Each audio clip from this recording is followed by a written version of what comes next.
네, 안녕하십니까. 광해성입니다. 이광철 전사입니다.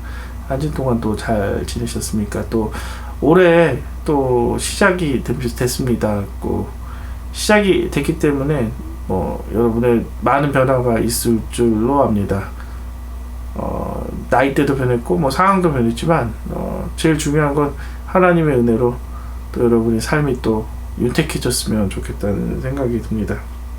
그동안 음성으로 계속 설교를 못했어요. 제가 개인적으로 금식기도 이렇게 다니는 부분들이 있어서, 제가 다니는 금식기도원이 이렇게 금식을 하루 하고 그러면 이제 다음날 바로 이제 보식이 들어가서 예를 들면 이틀 하면 4일을 쉬기 때문에 제가 이렇게 여러 가지 다른 일들을 해서 이렇게 계속 활동을 온라인에서 하지 못했지만 오늘 같은 경우는 하나님께서 제게 휴식을 주셔서, 그리고 이 휴식뿐만 아니라 이렇게 설교를 할 수 있는 또 마음을 주셔서 이렇게 시작을 합니다.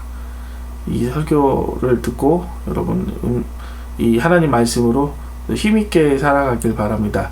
교회에서 듣는 설교도 있지만 또 하나님께서 저를 통해서 주신 또 메시지는 또 다른 거기 때문에 이 설교 듣고 여러분 또 하나님의 그 일들을 더 잘할 수 있을 뿐만 아니라 세상 일 가운데 내가 하나님으로부터 온 삶이 아니었었던 부분들을 좀 이렇게 서로 수정하면서 예배 드렸으면 좋겠습니다.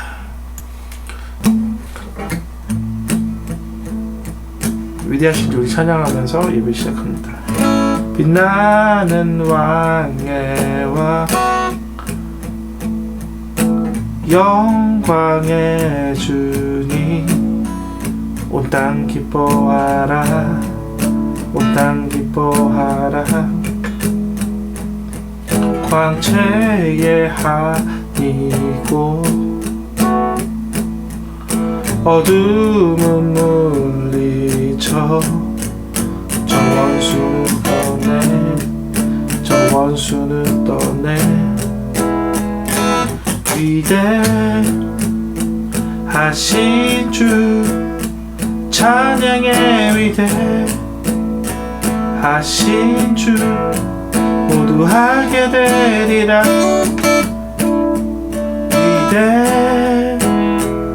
위대하신 주 영원한 주의 주, 시간의 주관자, 알파와 오메가, 알파와 오메가, 삼위의 하나님, 아바 성령의 예수, 사자와 어린 양, 사자와 어린 양, 위대하신 주 찬양의 위대하신 주 모두 하게 되리라. 위대하신 주, 위대하신 주 찬양의 위대하신 주 모두 하게 되리라. 위대하신 주,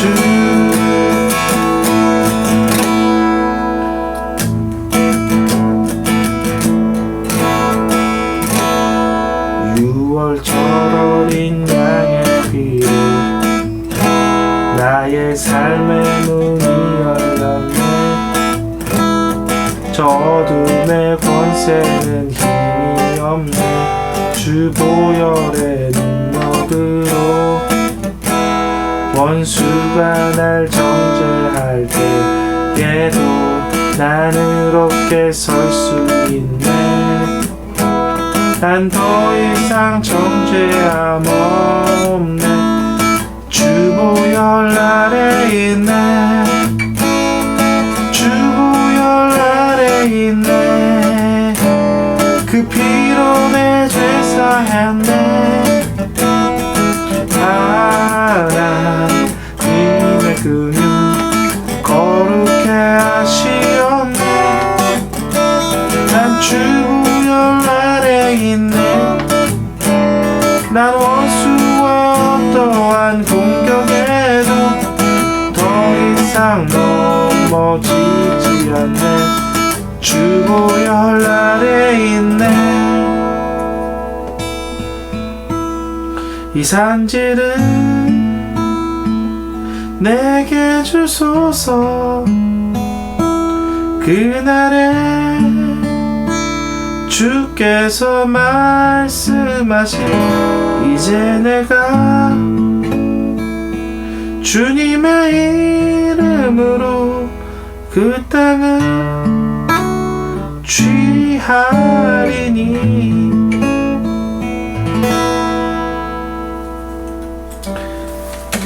네, 기도하고 바로 말씀 듣겠습니다. 하나님 감사합니다. 오늘 우리에게 말씀 주셨습니다. 이 말씀을 듣고 하나님의 충성된 삶 살 수 있게 하여 주시옵소서. 그리고 우리가 무엇이 부족하신지 항상 하나님 말씀을 듣고 깨닫고 항상 온전한 삶, 완전한 삶 살 수 있게 하여 주시옵소서. 예수님 이름으로 기도합니다. 아멘. 오늘의 말씀의 제목은 충성하라입니다. 본문은 마태복음 25장 1절부터 5절까지입니다. 제가 읽겠습니다. 그때 천국은 마치 등을 들고 신랑을 맞으러 나간 열 처녀와 같다 하리니 그중 5은 미련하고 5은 슬기 있는 자라. 미련한 자들은 등을 가지되 기름을 가지지 아니하고 슬기 있는 자들은 그릇에 기름을 담아 함께 가져갔더니 신랑이 더디움으로 졸며 잘세. 오늘의 말씀 제목처럼 충성하라입니다. 25장은 바로 마지막 때의 신부의 삶과 그 다음의 장면들은 달란트의 비유, 그리고 마지막은 이제 양과 염소를 나누어서 하나님께서 심판하는 부분들을 25장에서는 그렇게 말씀을 하십니다. 먼저 믿음에 대해서 설명하겠습니다. 믿음은 현실적인 믿음이 있고 초자연적인 부분이 있습니다. 거기에 앞서서 일반 은총과 특별 은총에 대해서 좀 설명을 하고 시작하면 좋을 것 같아요. 일반 은총은 사람의 노력과 선행을 통해 노력을 하면 노력에 대해서만큼 축복이 임하는 것들, 또 내 노력하는 것만큼 진급이 되는 것들, 그런 부분을 일반 은총이라고 하는 거죠. 사람의 그 노력에 따라 농사를 지었을 때 사람이 노력하고 수고에 따라 좋은 농작물이 길러질 수 있고, 때로는 이렇게 물이 없는 곳에 일반 은총 같은 경우는 사람이 이제 호수를 대서 이렇게 물을 대면 잘 자라는 것처럼 일반적으로 사람의 그 노력으로 인해 결과들이 이루어지는 것을 일반 은총이라고 하고요. 특별 은총은 초자연적인 것, 기도하면서 예수님과 같은 기적들, 오병이어의 기적들, 그리고 바다 거는 삶, 이건 초자연적인 기도를 통해서만 나타나는 것을 바로 특별 은총이라고 합니다. 우리는 믿음이라고 하면 일반 은총과 특별 은총이 다 이렇게 균형을 잘 이루어야 됩니다. 한 부분을 가지고 믿음이라고 할 수 없어요. 현실에서 주어진 것을 스스로 노력해서 가꾸는 부분과, 그리고 초자연적으로 얻는 거죠. 사람은 이 두 가지 것들이 다 균형을 맞춰야 됩니다. 하나님께서 아담을 만들었을 때는 육적인 것과 영적인 것에 모든 것들을 다 공유할 수 있게 만드셨습니다. 사람의 몸은 육으로 만들어졌고 흙으로 만들었고, 그리고 하나님께서 생기를 부음으로써 영으로서 활동하게 만드셨어요. 그래서 사람은 이 두 가지 것을 다 할 수 있습니다.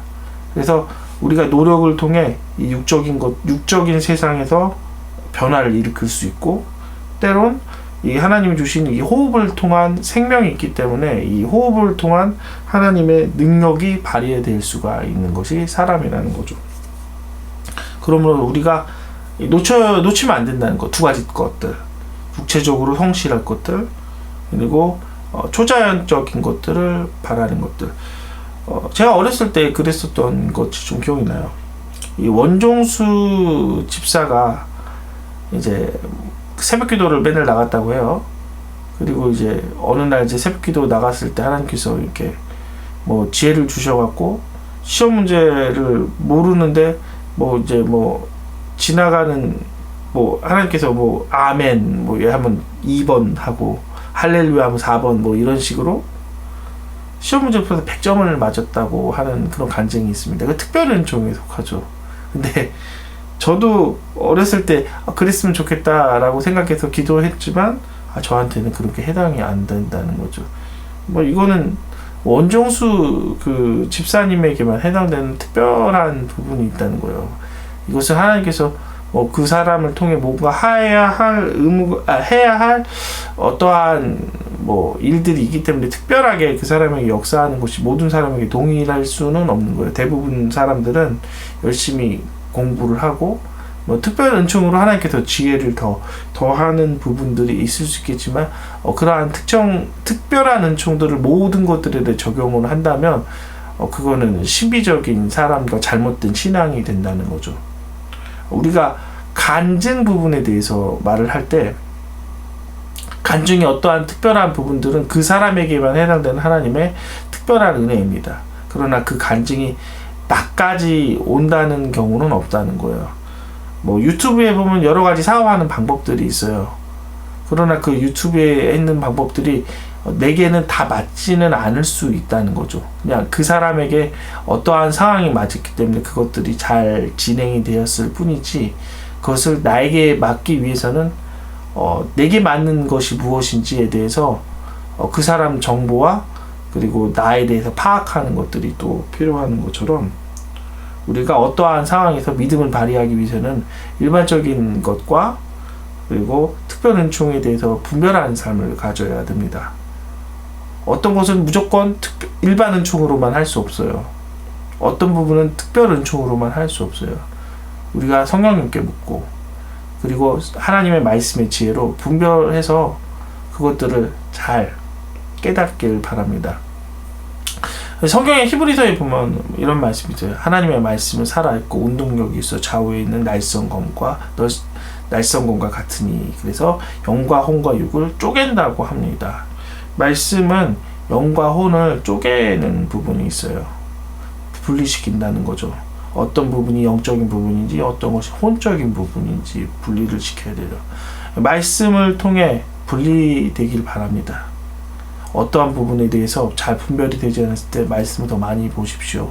그러면 그것이 육으로 해야 될 것인지 그것이 영으로 해야 될 것이 분별함이 오기 시작을 하는 거죠. 분별함이 없이 이렇게 뭉쳐 있다면 그것은 분화가 되지 않는다는 거예요. 성인이 되면 될수록 분화의 과정이 더 이렇게 성숙해진다고 하는 거예요. 아직 내가 성숙한 단계가 되지 않기 때문에 이것이 육적인 것인지 이것이 영적인 것인지 분별이 되지 않는 거예요. 그러므로 성인, 단단한 식물을 먹는 자가 되기 위해서는 말씀을 또 많이 보고 말씀을 또 깨닫는 지혜로 이 상황에선 이렇게 해야 될 것이고 이 상황은 이렇게 될 것을 분별함을 가지시기 바랍니다. 기도만 너무 많이 하신 분들이 대부분 분별함이 없더라고요.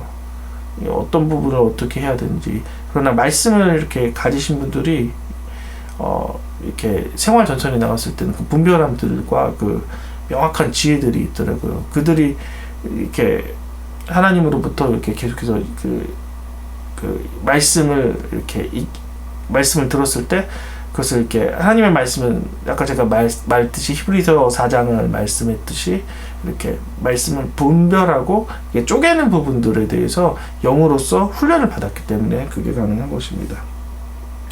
25장에 있는 것들을 좀 이야기를 하면 25장은 열처녀의 비유가 나오는 거예요. 이 열처녀의 비유는 5처녀는 지혜 있는 처녀, 5처녀는 미련한 처녀입니다. 5처녀는 등과 기름을 준비하고 다섯째는 등만 준비했다고 합니다. 그리고 어느 날 이제 두 열처녀가 다 잠에 빠졌을 때, 깊이 잠에 빠졌을 때 신랑이 오고, 이 신랑이 이 지혜 있는 다섯 처녀만 맞이하고, 이 미련한 다섯 처녀는 등을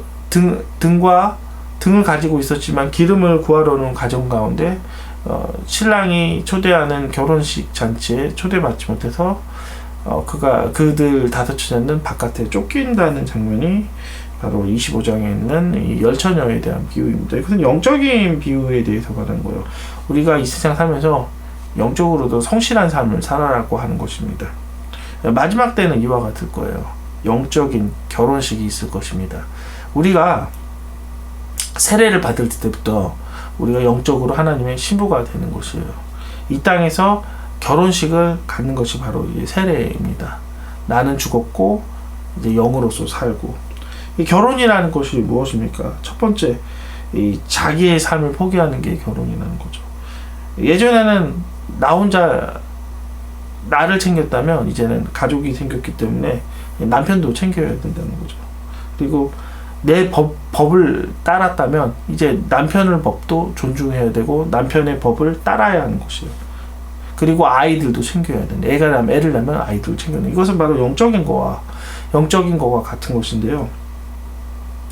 이 영적인 성실함을 갖기 위해서는 자신의 삶을 포기해야 됩니다. 자신의 법, 즉 내 법을, 육적인 법을 포기하고 영적인 법을 따라야 된다는 거죠. 주의를 지키는 게 쉽지가 않아요. 특별히 직장을 가지신 분들, 학생들에게는 조금 더 쉬울지 모르지만 직장을 가지시는 분들에게는 쉽지 않아요.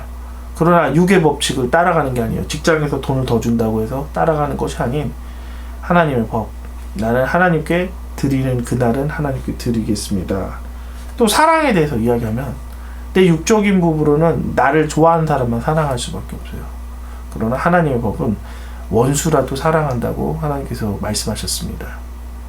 그 법을 따라야 됩니다. 왜냐? 우리는 결혼한 몸이기 때문에. 결혼해도 남편을 따라가지 않고 또 다른 법을 따라간 사람 뭐라고 해요? 예, 바람난 사람이라고 하죠. 이 바람난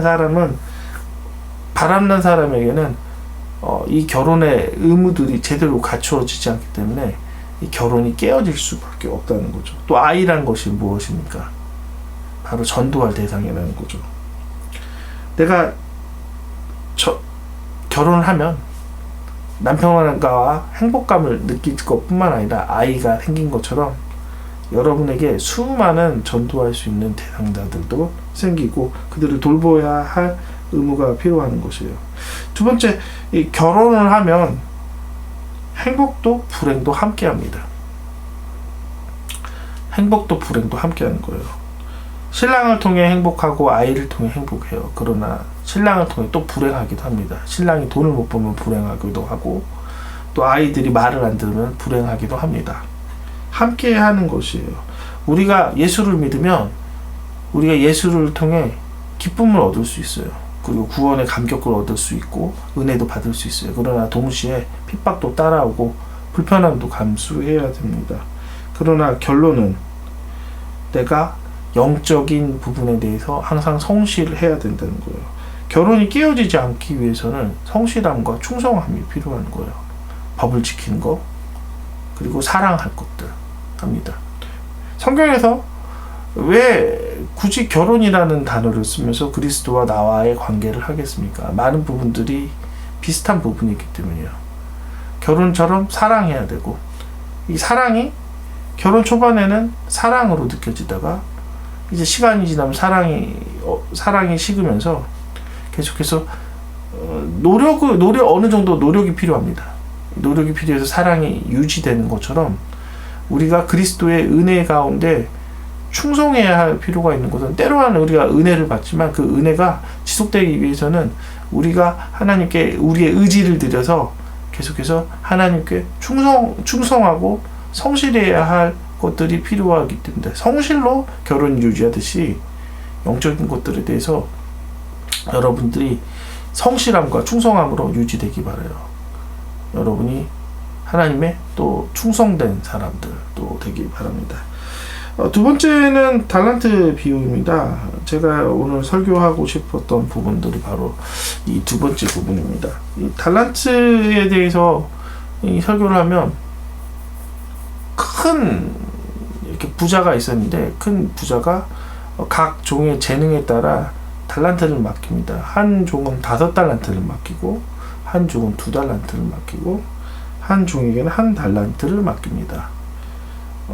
부자가 그냥 맡긴 게 아니라 그 종의 재능을 보고 맡기고 능력을 보고 맡긴 거예요.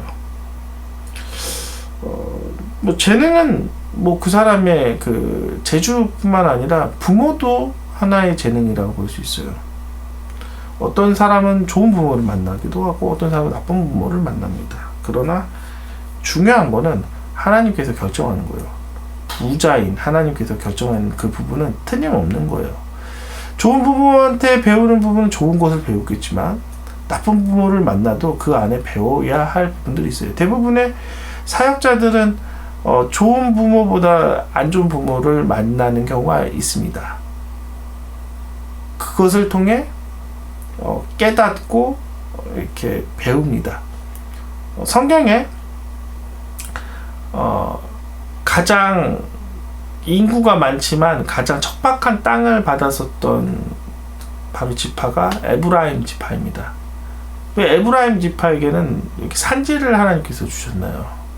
그래서 여호수아에게 이렇게 따지기 시작을 했어요. 에브라임 지파가 이렇게 여호수아의 그 땅 분배의 사건을 보면 제비뽑기로 이렇게 땅을 분배받았는데 에브라임 지파가 왜 산지만 줍니까? 라고 했었을 때 여호수아가 말합니다. 당신들이 인구가 많고 강하기 때문입니다. 하나님께서 내게 험한 그러한 환경을 주시고 험한 인생을 살게 하는 것은 여러분 스스로가 강하고 여러분 스스로가 개척할 수 있는 능력이 있기 때문이라는 거죠. 뭐 가정이 어려운 거, 여러분이 뭐 장애가 있는 거, 그것은 여러분이 태초부터 강한 능력을 소유했기 때문에 여러분이 깨닫지만 못하는 것 뿐이라는 거죠. 그것이 바로 재능이라는 거예요. 여러분 그 재능을 깨닫기 바라요. 여러분이 깨닫지 못하기 때문에 어둡고 괴로운 것입니다. 빛에 대해서 한번 좀 이야기해 볼게요. 하나님께서 빛을 만드셨어요. 어둠은 만드시지 않았어요. 그럼 어둠이 뭡니까? 빈 공간이 어둠이라는 거죠. 여러분의 말씀에 빛이 들어가고 하나님의 깨달음의 빛이 들어가서 여러분이 누구인지 여러분의 삶이 무엇인지 깨닫길 바랍니다. 그래서 여러분이 어떻게 살아야 되는 것이 옳은 것인지 깨닫길 간절히 바라요. 어쨌든 이 각 주인의 재능에 따라 달란트를 주기 시작을 합니다. 5달란트, 2달란트, 1달란트. 주인이 돌아오기 시작합니다. 오랫동안 여행을 갔다가 돌아오기 시작합니다. 5달란트 종은 5달란트 맞았고 2달란트 종은 2달란트를 더 남겼고 1달란트 종은 땅에 묻었습니다. 여기서 평가는 충성에 대한 평가입니다. 뭐 다른 부분들에 많이 남겼냐 적게 남겼냐라는 부분들을 평가하는 것이 아니라 맡긴 일에 대해서 충성하냐 안 충성냐의 하나에 따라 평가가 있는 거죠. 하나님의 평가는 충성이라는 거예요. 많은 사람들이 착각하는 부분들이 있어요. 많은 사람들이 교회에만 충성하는 것을 충성이라고 합니다. 아니에요. 하나님께서 7일을 만드셨을 때 6일은 세상에 충성하고 하루는 하나님을 섬길 것을 말씀하셨습니다. 직장 그리고 여러분의 학업들이라면 직장이면 직장, 학업이나 학업 모든 것에 대해 충성하시기 바랍니다. 개인적으로 저는 그래요. 직장에서 수요 예배 나가지 마세요. 아니 수요 예배 못 드리게끔 이렇게 시간을 주지 않으면 수요 예배 가지 마십시오. 직장에 충성하십시오. 토요일날 교회 일 하고 싶은데 토요일날 일이 있으면 직장 나가서 열심히 일하십시오. 그것이 직장에서 세상을 섬기는 하나님의 말씀입니다. 직장생활이 얼마나 힘듭니까? 위에서 눈치 보고 아래에서 눈치 봅니다. 그러나 충성하십시오. 충성하고 또 능력을 발휘하는 사람이 진급합니다. 충성한다고 교회 일만 신경 쓴 사람은 진급할 수도 없고 세상에서도 손가락질 당합니다. 왜 예수 믿는 것들이 저러는 거야? 그러므로 성실하고 그리고 여러분의 능력을 증명할 수 있게 했으면 좋겠습니다. 이 세상에서 가장 성실하지 않는 직업은 제가 봤을 때 공무원인 것 같습니다. 모든 공무원들이 성실하지 않다는 건 아니지만 이 공무원이라는 부분들은 잘리지가 않기 때문에 그냥 중간 정도만 하면 되는 것 같습니다. 특별히 사립학교보단 공립학교에 열심히 하지 않는 선생님들이 좀 많이 있는 것 같아요. 뭐 열심히 안 해도 뭐 학원에서 미리 애들이 배웠기 때문에 굳이 선생님들이 가르칠 필요도 없고 신경 쓸 필요도 없어요. 그러나 하나님께서는 그것을 봅니다.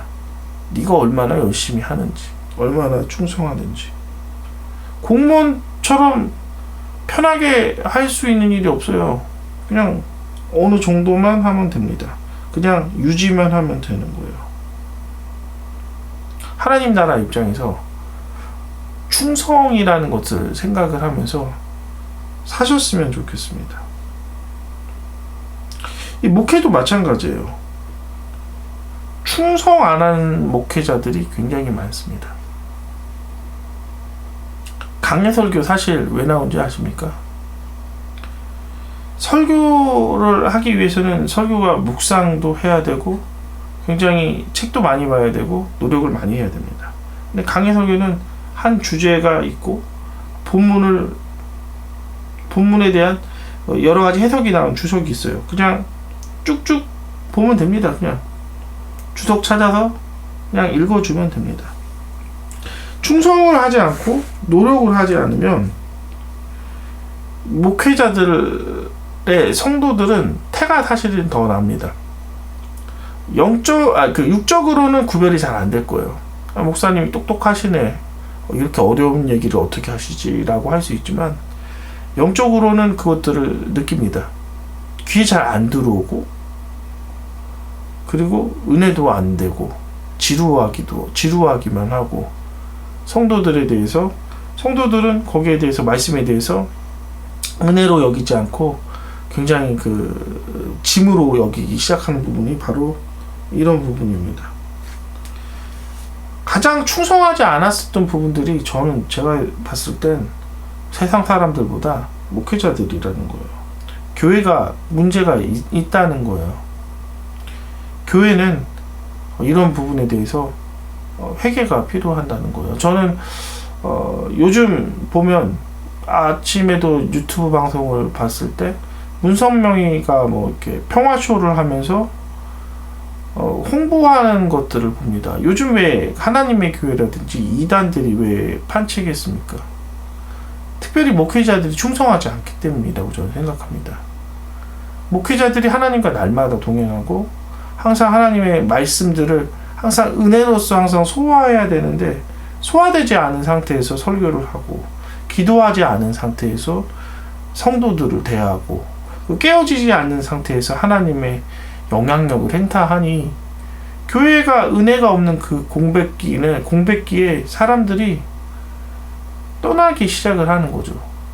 충성되지 않은 사람에게 충성되지 않은 1달란트의 종이 10달란트에 갔듯이 충성되지 않는 교회들은 점점점 쇠퇴하고 이단들은 커져가는 것은 전 너무나 당연하다고 생각을 하는 거예요.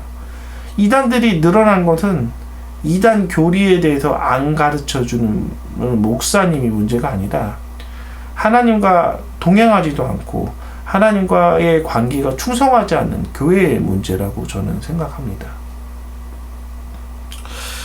저 개인적으로 저는 굉장히 바쁜 사람입니다.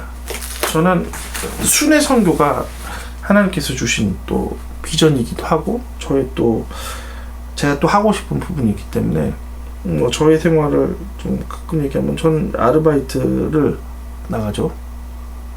세상 일도 합니다. 하나님께서 이 세상 일을 했었을 때 이유가 있었어요. 저는 제가 기도한 부분들이 있었습니다. 어떤 부분이냐, 세상 사람들의 그 심리를 좀 알고 싶고 성도들의 마음을 알고 싶은 부분이 있어서 제가 오랫동안 청년 때부터 기도했었던 부분들이 있어서 하나님께서 허락을 해 주시더라고요.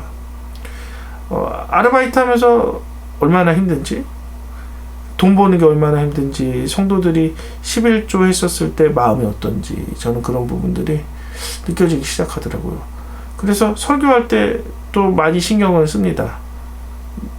이 성도들은 이 설교 하나로 살기 때문에 내가 오늘 은혜 주지 않으면 이 성도들은 분명히 일주일 동안 힘들겠구나라는 마음으로 설교합니다. 저는 지하철 타면 성경을 꼭 봅니다. 아니면 유튜브 방송을 듣든지, 오고 가고 하는 시간에 꼭 성경을 보든지 유튜브를 봅니다. 시간이 아깝잖아요. 어떨 때는 책을 읽기도 합니다. 그렇기 때문에 제가 설교가 어느 정도 나가는 거예요. 뭐 세상 일을 제가 뭐 하루 종일 공부할 수 있는 시간이 있는 게 아니지만 항상 시간이 빌 때마다 뭐 오디오북을 듣는다든지 역사 강의 같은 거를 듣는다든지 아니면 그런 시간이 있기 때문에 저의 그 빈 시간들을 저는 충성되게 살아갑니다. 또 쉬면 저는 기도원을 가든지 아니면은 이 성경을 그때는 시간이 있기 때문에 주석을 봅니다. 지하철에서는 주석을 볼 때가 있지만 이렇게 자세하게 연기할 시간 없잖아요. 그리고 어떨 때는 충분히 쉽니다. 뭐 만화책을 보면서 또 쉬기도 하고 충분히 쉬는 거예요. 왜 쉬겠어요? 쉬는 동안 내가 쉬는 동안 또 다른 내 마음에서 내 다른 그 부분에서는 생산성이 길러지기 때문에 쉴 때는 충분히 쉽니다. 그리고 요즘은 제가 좀 가끔 생각해 보니까 안 했던 부분이 딱 하나 있더라고요. 예전에는 많이 걸으면서 하나님과 동행했었던 부분들이 있었는데 지금은 다시 그걸 또 시작하려고 해요. 그냥 걸어요. 걸으면서 그냥 즐겁게 하나님과 동행합니다. 여러분은 그냥 걷기만 하시지만 이제 저는 어렸을 때부터 그런 게 훈련이 잘 됐기 때문에 동행하는 거예요. 목회자는 이런 부분들을 다 해야 되는 거예요. 성경 연구도 해야 되고 기도도 해야 됩니다. 그리고 요즘 같은 경우는 새로 교회를 옮겨서 목사님이 새벽 기도 나가기를 원하십니다. 그래서 제가 생활 패턴을 바꿨어요. 좀 더 일찍 자서 새벽 기도 갈 수 있게끔. 밤 기도를 원래 제가 좀 많이 나갔었던 편인데 이제는 그런 생활 습관도 변해서 새벽에 기도하는 사람으로 점점 더 변화가고 싶습니다. 이거 누굴 위해서 하는 것입니까? 남을 위해서 하는 게 아니라 저를 위해서 한다는 거죠. 충성된 삶, 육체적으로 충성된 삶은 여러분을 위해서 하는 거지 하나님을 위해서 하는 게 아니에요.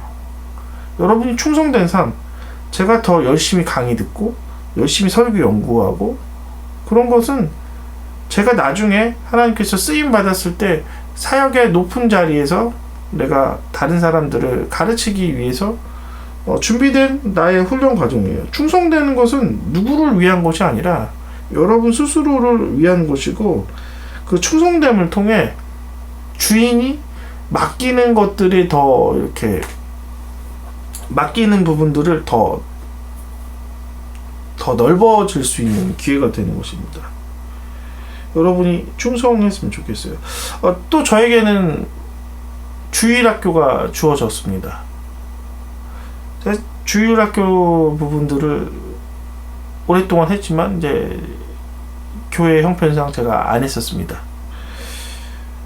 주일학교를 오랫동안 맡으니까 아이들이 낯설더라고요.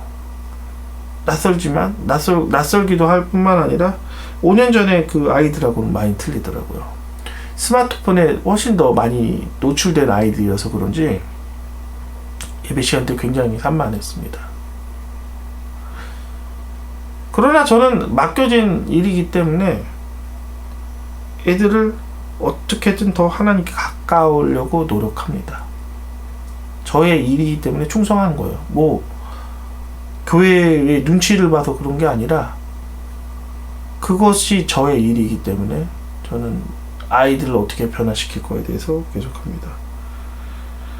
때론 하다가 막히는 부분도 있어요. 그러나 그때마다 저희 어머님이 했었던 말씀이 생각이 납니다. 프로는 어떤 상황이든 해낸다고 합니다. 저는 사역자로서 프로이기 때문에 아이들을 어떻게든 변화시키려고 노력합니다. 충성이라는 게 때로는 그런 거예요.